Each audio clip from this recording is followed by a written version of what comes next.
شوبير من ينقذ الاهلي، شوبير يواصل الكلين شيت، شوبير يواصل التألق، شوبير يواصل التصدي.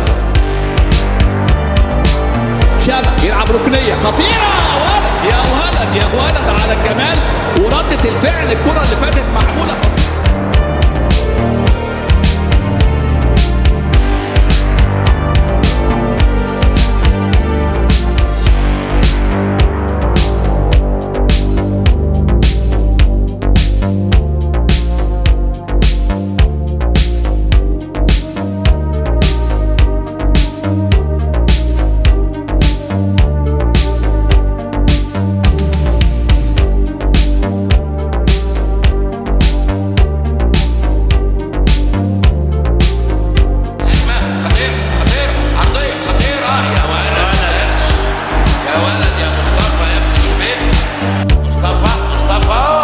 وتسديدة خطيرة، برافو يا مصطفى شلبي، مصطفى شوبير، تسديدة رائعة وأيضا صدة رائعة.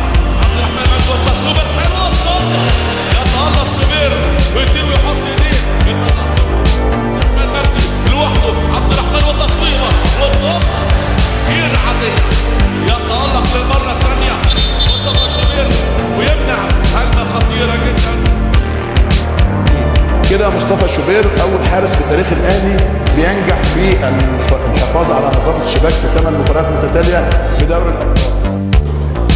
اولا مبروك لجمهور النادي الاهلي، الحمد لله ربنا كرمنا بالبطوله ال 12 وفخور الحمد لله بالرقم اللي احنا حققناه كفرقه، 9 كلين شيت، وغير كده كمان البطوله كلها الحمد لله ما دخلش فينا غول واحد، وان شاء الله نكمل على الرقم ده ونعمل ارقام كتير كمان ان شاء الله الفتره اللي جايه.